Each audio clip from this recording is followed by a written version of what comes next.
Imagine waking up tomorrow morning without an alarm. No rush to beat traffic.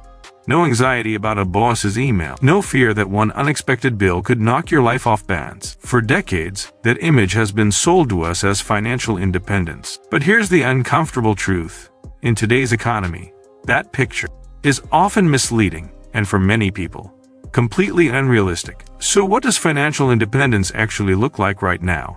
In a world of high housing costs, rising interest rates, student debt, inflation, and uncertain job markets, and more importantly, is it still achievable for everyday people, or has it quietly become a privilege reserved for a shrinking few? That's exactly what we're unpacking today. Not the fantasy version of financial independence, but the real one, the one shaped by today. Economic data, real household finances, and the lived experiences of millions of people. By the end of this video, you'll have a clearer, more honest understanding of what financial independence truly means now, how it's changing, and what it realistically takes to get there. To understand financial independence today, we first need to talk about how the idea began. Traditionally, financial independence was defined as having enough money invested so you could live off your returns without working. The classic rule of thumb came from the 4% rule, based on historical market data, suggesting that if you could withdraw 4% of your investment portfolio annually, adjusted for inflation, your money could last around 30 years. This idea became the backbone of the FIRE movement, financial independence. Retire early, which exploded in popularity in the 2010s. But the world that rule was built on looked very different from the one we're living in now. For much of the late 20th century, housing was more affordable relative to income. College tuition was far lower, healthcare costs were manageable, and pensions or stable long-term employment were more common. Median wages grew alongside productivity, and the cost of basic living didn't outpace income growth the way it does today. Fast forward to the present, and the math has changed dramatically. In many developed countries, including the United States, housing prices have risen far faster than wages over the last several decades. According to long-term housing data, home prices have more than doubled in real terms since the 1970s, while median wages have grown much more slowly. Rent has followed a similar pattern, consuming a larger share of household income, especially for younger generations. Healthcare is another major shift. In the U.S., healthcare spending per person is now several times higher than it was in the 1980s. Even after adjusting for inflation, employer-sponsored coverage has become more expensive, and for people pursuing self-employment or early retirement, private insurance costs can be a major financial barrier. Meanwhile, student loan debt has grown into a multi-trillion-dollar issue, with many borrowers carrying balances well into their 30 seconds, 40 seconds, and beyond. Inflation has added another layer of complexity. While inflation fluctuates year to year, recent spikes have reminded everyone how quickly purchasing power can erode. Even when inflation stabilizes, the cumulative effect of years of rising prices permanently raises the cost of living. Groceries, energy, insurance, childcare, and transportation all take a bigger bite out of income than they did for previous generations at the same stage of life. So when people talk about financial independence today, we have to ask, independence from what exactly? And at what cost? In today's economy, financial independence is less about never working again and more about control. Control over your time. Control over your decisions. Control over how vulnerable you are to financial shocks. For many people, true financial independence doesn't mean quitting work at 40. It means not being trapped in a job they hate because they're one paycheck away from disaster. This shift in meaning is backed by data. Surveys consistently show that a large percentage of adults would struggle to cover an unexpected expense without borrowing or selling something. That fragility changes how people define freedom. Financial independence now often means having an emergency fund that actually works, low or manageable debt, and enough savings and investments to give you options, even if you still choose to work. Another major change is the role of work itself.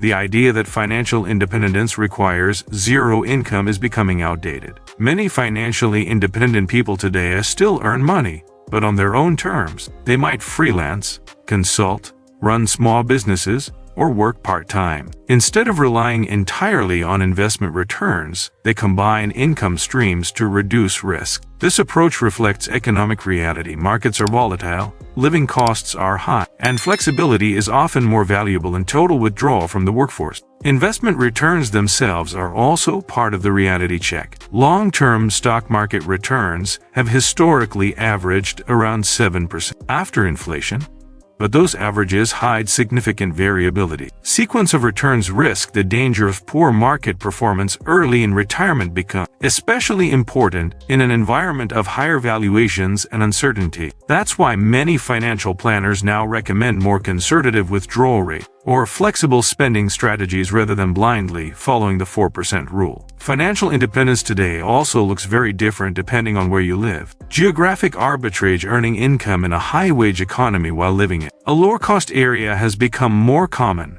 especially with remote work. However, this strategy comes with trade-offs, including access to healthcare, social support, and long-term stability. Lower-cost areas may also see rising prices as demand increases, narrowing the gap over time. There's the reality of family and caregiving responsibilities. Previous models of financial independence often assumed a single individual or dual-income household with minimal dependence. Today, many people support aging parents, help adult children, or face high childcare costs. These responsibilities aren't financial mistakes, they're normal parts of modern life. Any realistic definition of financial independence has to account for them.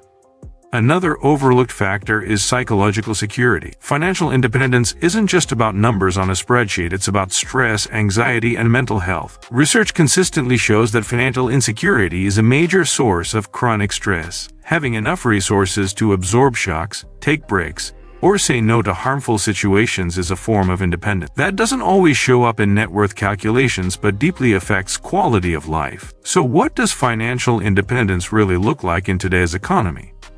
It looks like resilience.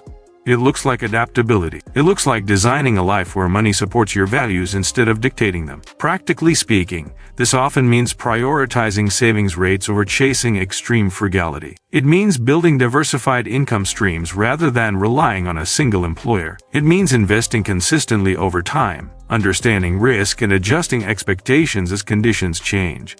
It means focusing on skills that remain valuable in a shifting labor market, because human capital is still one of the most powerful assets you can have.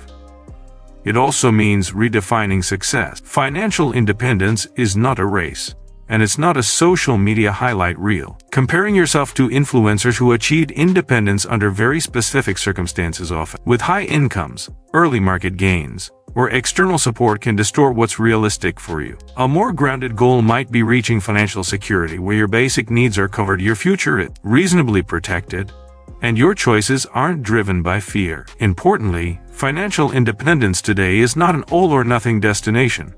It's a spectrum. Each step toward lower debt, higher savings, and greater flexibility increases your independence. Even partial independence can dramatically improve your life, giving you leverage in negotiations, confidence in decision-making, and room to breathe. As the economy continues to evolve, so will the meaning of financial independence. Automation, artificial intelligence, demographic shifts, and climate-related risks will all shape future labor markets and costs. In that environment, rigid plans are less effective than adaptable ones. Financial independence becomes less about predicting the future perfectly and more about being prepared for multiple outcomes. And here's the most important part. Financial independence is deeply personal. There is no universal number, no single formula, and no timeline that works for everyone. The real question isn't how much do I need to retire early. It's what kind of life do I want, and what level of financial security supports that life. When you frame it that way, financial independence stops being an abstract dream and becomes a practical, evolving strategy, one that acknowledges today's economic realities instead of denying them. So if this video challenged some of your assumptions, that's a good thing.